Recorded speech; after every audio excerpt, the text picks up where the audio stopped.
Doctor صاحب سب سے پہلے میں آپ سے اپنا پہلا میٹر ڈسکس کروں گا. جب میں پہلی دفعہ آپ کے پاس آیا تھا, وہ میں ڈپریشن کا لے کے آیا تھا آپ کے پاس کیس, اور مجھے لگ رہا تھا کہ میں اگلے چند دنوں میں دنیا سے چلا جاؤں گا. مطلب مجھے یہ تھا کہ میرے دل میں یہ ہو گیا وہ ہو گیا. تو آپ نے ماشاء اللہ اس کو جس طریقے سے ہینڈل کیا, مطلب میں تو اس معاملے میں مطلب یقیناً داد دینا چاہوں گا. آپ کسی ڈاکٹر کے پاس جائیں وہ کہتا ہے ٹھیک ہے یہ دوائی کھا لیں.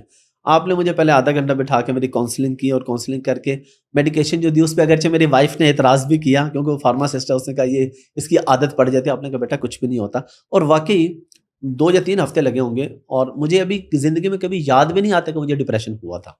تو سر ایک تو یہ بتا دیں پلیز کہ ڈپریشن ہے کیا ایکچولی, ہم ڈپریشن کو کس سٹیج پہ ہو کہ ہم اس کے ایکچولی ڈپریشن کہیں, یا ہم وہم کو ڈپریشن بنا لیتے ہیں. اور پھر آپ نے جس طرح مجھے اس کا سلوشن دیا تھا, کیا ہر بندے کے لیے سیم سلوشن ہوتا ہے یا کیا طریقہ کار ہوتا ہے؟ اصل میں ہمارے یہاں پہ نام تو بہت سارے مشہور ہو گئے ہیں. ڈپریشن اس میں سے ایک ورڈ ہے جو بہت کامنلی استعمال کیا جاتا ہے. زیادہ تر لوگوں کو شاید ڈپریشن ہوتی نہیں ہے. اچھا, یا تو ڈپریسو تھوڑے سے فیچرز آ رہے ہوتے ہیں. ٹھیک ہے. بہت سارے لوگوں کو انگزائٹی ہوتی ہے, ٹینشن جس کو کہہ سکتے ہیں عام زبان میں, اور اس سے بھی ارلی ایک سٹیج ہوتی ہے, اس کو نیوروسس کہتے ہیں, کہ آپ کو ابھی فیلنگ ہوتی ہے کہ مجھے کوئی ٹینشن ہو رہی ہے. ٹھیک ہے. تو وہ فیلنگ اگر پیشنٹ خود سے اپریشیٹ کر لے اور وہ اس کے لیے کسی ڈاکٹر مستند ڈاکٹر سے رجوع کر لے, تو بڑے آرام سے کاؤنسلنگ کافی حد تک اور تھوڑی سی میڈیکیشن سے وہ ٹھیک ہو جاتی ہے. ڈپریشن کو اگر ہم ویسے ٹرو اس کی ڈیفینیشن یا ٹرو اس کے ورڈ کے مطلب کے حساب سے لکھیں, وہ تھوڑی سی ایڈوانس ڈیزیز ہے. ٹھیک ہے. تو آپ کو بیسیکلی انگزائٹی تھی. ٹھیک ہے. اور انگزائٹی بھی مائلڈ فارم کی تھی, لیکن جس انسان کو ہو رہی ہوتی ہے نا, تو اس کو تو لگ رہا ہوتا ہے کہ سب کچھ یہ میرے ساتھ یہ سارا کچھ جو ہو رہا ہے یہ تو اب ٹھیک نہیں ہونا میں نے, اور پتہ نہیں کیا ہو جائے گا. تو وہ اس میں آتا ہے رول ہمارے ڈاکٹرز کا, فیملی کا بھی آتا ہے اوبویسلی, لیکن یہ کہ ڈاکٹر جس کے پاس پیشنٹ جاتا ہے اس کا رول ہے کہ وہ واقعی پہلے تو جج کرے.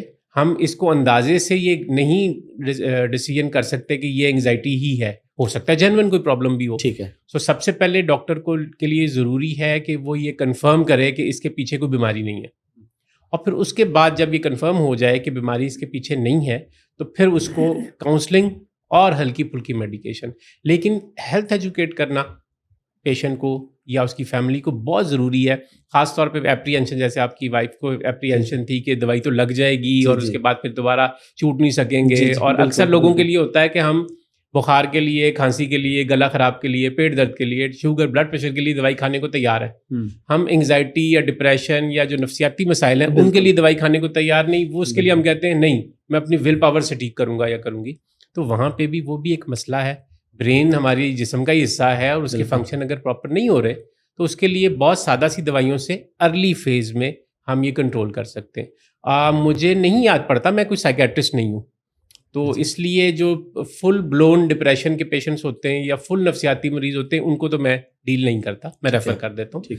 لیکن آپ کے پرابلمز جو تھے وہ بہت مائلڈ تھے, اور اسی طرح کے میجورٹی جو میرے پاس پیشنٹس آتے ہیں ان کے بالکل تھوڑے سے مائلڈ سے ہوتے ہیں, اور ان کو ہلکی پھلکی دوائی کے ساتھ اور مینلی کاؤنسلنگ کے ساتھ, ری ایشورنس کے ساتھ کہ آپ کو کوئی پرابلم نہیں ہے, اور یہ وقتی طور پہ ایک فیز ہے جو کسی بھی وجہ سے ہو گیا اور اب انشاءاللہ یہ ٹھیک ہو جائے گا. تو مجھے یاد نہیں پڑتا کہ کوئی ایسا پیشنٹ ہو جس کو میں نے مہینوں دوائی دی ہو, چند ہفتوں میں ٹھیک ہو جاتے ہیں. تو ویسے اس کے کوئی سائڈ افیکٹس بہت زیادہ ہوتے ہیں یا کچھ لوگوں کو عادت بھی پڑ جاتی ہے اس کی, اس بات پہ کتنی ہے؟ ہاں جی بالکل ایسا ہے کہ کچھ لوگ جو ہے نا وہ اس پہ ڈیپینڈنٹ ہو جاتے ہیں ادویات کے اوپر. ٹھیک ہے. اور ان کو لگتا ہے کہ وہ خود سے فیصلہ کرنا شروع کر دیتے ہیں کہ میرا خیال ہے مجھے انگزائٹی ہو رہی ہے, ٹینشن ہو رہی ہے, ڈپریشن ہو رہی ہے, مجھے یہ دوائی کھا لینی چاہیے. وہ خود سے ڈوز بڑھانا شروع کر دیتے ہیں, وہ خود سے روکنا اور خود سے شروع کرنا شروع کر دیتے ہیں. وہاں پہ پھر پرابلم ہو جاتی ہے. یا جہاں پہ ہے کہ ہم صرف ادویات کا سہارا لیں اور سائیکو تھراپی یا کاؤنسلنگ جو ہے وہ بالکل نہ ہو رہی ہو, اور جیسے سیلف میڈیکیشن ہے, اگر مثال کے طور پہ ایک ڈپریسو النس یا ایک جو ٹینشن ہی ہم اس کو ورڈ یوز کریں گے بار بار تاکہ جو سننے والے ہیں ان کے لیے آسان ہو, تو اس میں ایک وہ ہوتی ہے وہ سچویشن ہوتی ہے جس میں آپ کا لڑنے مرنے مارنے کو دل کر رہا ہوتا ہے, ایگریسو ہوئے ہوتے ہیں. اور ایک وہ ہوتی ہے جس میں دل کرتا ہے مریض کا کہ میں بس لیٹا رہوں اور آنکھیں بند کروں اور لائٹ بند کروں, اور میری زندگی کے آخری چند دن رہ گئے اور اس کے بعد پتہ نہیں میرے ساتھ کیا ہونا ہے, تو میں کسی سے بات نہ کروں, میں باہر نہ نکلوں, میں ایکٹیویٹی نہ کروں. سو یہ دونوں کی کا کاؤنسلنگ بھی اور دونوں کا علاج بھی بالکل ڈفرینٹ ہے. یہ اسپیشلائزڈ فیلڈ ہے, اور آئیڈیلی اسپیکنگ تو آپ کو اپنے اسپیشلسٹ جو سائیکیٹرسٹ ہیں انہیں کے پاس چلے جانا چاہیے, کوئی حرج کی بات نہیں. لیکن ہمارے یہاں پہ ہمیں مجبوراً یہ جو مائلڈ والی ڈیزیز ہے یہ ہمیں فزیشین کے طور پہ اس لیے ڈیل کرنی پڑتی ہے کہ پیشنٹ کو جب ہم جیسے ہی نام لیتے ہیں نا کہ آپ کسی ماہر نفسیات یا سائیکیٹرسٹ کو دکھا لیں تو وہ فوراً ایک دم سے بھڑک اٹھتے ہیں کہ نہیں ان کو تو بالکل نہیں، میں کو پاگل ہوں جو میں نے ان کو دکھانا ہے. تو یہ بہت ان کے ساتھ ماہر نفسیات کے ساتھ بڑی زیادتی ہے کہ ان کو بالکل بھی ایسا نہیں ہے کہ وہ خدا نخواستہ کو پاگلوں کے ڈاکٹر ہیں، وہ بھی ہماری طرح ہی اسپیشلسٹ ہیں اور اپنی فیلڈ کے اسپیشلسٹ ہیں.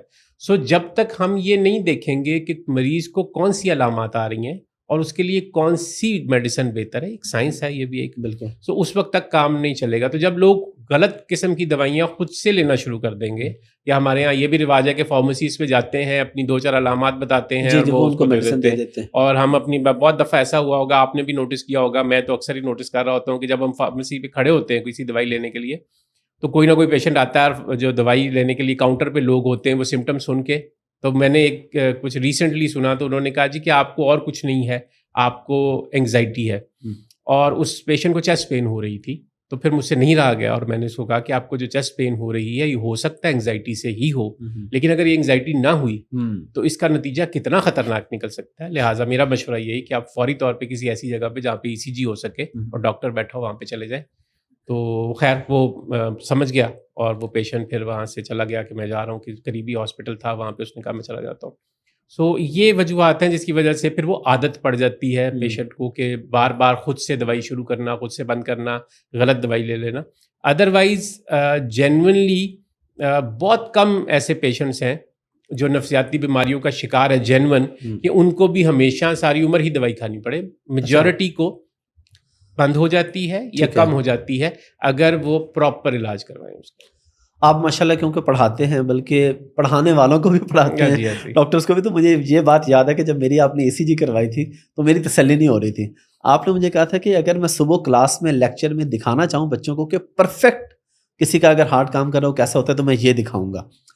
میرا اس سے اگلا سوال آپ سے یہ بنتا ہے کہ ہمارے ہاں میدے اور جگر کے، میدے کے خاص طور پہ بہت سے مسائل ہیں، اس کا انگزائٹی سے کتنا ایک تعلق ہے؟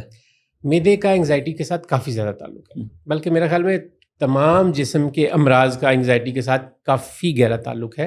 جب بھی انگزائٹی ہوگی تو وہ یہ ہم کچھ صورتحال میں تو کہہ سکتے ہیں کہ شاید انگزائٹی ہی وجہ بنی ہے اس بیماری کی، لیکن زیادہ تر وجہ نہیں ہوتی، لیکن وہ ٹھیک نہیں ہونے دیتی یا اس کی جو سویرٹی ہے اس کو بڑھا دیتی ہے. سو میدے کے مریضوں میں بھی اکثر کہیں نہ کہیں back of the mind in کے کوئی انگزائٹی ہوتی ہے، اور اس انگزائٹی یا سٹریس کی وجہ سے ایک تو کھانے پینے کی روٹین ان کی چینج ہو جاتی ہے، ان کے سونے جاگنے کی روٹین چینج ہو جاتی ہے، وہ بہت لمبی دیر کے لیے خالی پیٹ رہتے ہیں، یا کچھ ایسی سچویشن ہے جس میں وہ ایکسٹرا کھانا شروع کر دیتے ہیں. سو ایسی صورت میں بھی اور سٹریس کی وجہ سے میدے میں جو تیزابیت ہے وہ بڑھ جاتی ہے. سو ملٹیپل فیکٹرز ایسے ہو سکتے ہیں اسٹریس سے ریلیٹڈ جن کی وجہ سے میدے کے امراض بڑھ جاتے ہیں. سو آپ اگر میدے کے امراض کو وقتی طور پہ میدے کی دوائی دے کے وقتی طور پہ تو دبا دیتے ہیں، ٹھیک کر دیتے ہیں، لیکن اگر اس کے پیچھے انگزائٹی موجود ہے تو وہ سونر اور لیٹر پھر دوبارہ سے شروع ہو جائے گی. سو اس لیے کوشش کرنی چاہیے. اور یہ جب میں یہ بات کرتا ہوں کہ انگزائٹی کی ٹریٹمنٹ، تو پھر جیسے میں نے پہلے کہا ضروری نہیں ہے کہ میڈیسن ہی دینی ہے آپ نے، یا یہ ضروری نہیں ہے کہ بہت ہیوی قسم کی میڈیسن دینی ہے. بہت میڈیسن لائٹر سی، یا ایون اس کے بغیر بھی صرف کاؤنسلنگ کر کے سمجھا کے، جو ہمارے لیے بہت انفارچونیٹ ہے. میں بھی بہت دفعہ فیل کر رہا ہوتا ہوں یہ کہ پیشنٹ جب ہمارے پاس آتا ہے تو اس کا رائٹ ہے کہ اس کو تھوڑا سا ٹائم دیا جائے، اس کی بیماری کا، اس کی بات سنی جائے، اس کا جو دل کا حال ہے، جس علامتوں کو وہ سن کے محسوس کر رہا ہے، وہ آیا ہے، وہ کم از کم سن کے پھر میں فیصلہ کروں اور اس کو تھوڑا سا گائیڈ بھی کر دوں.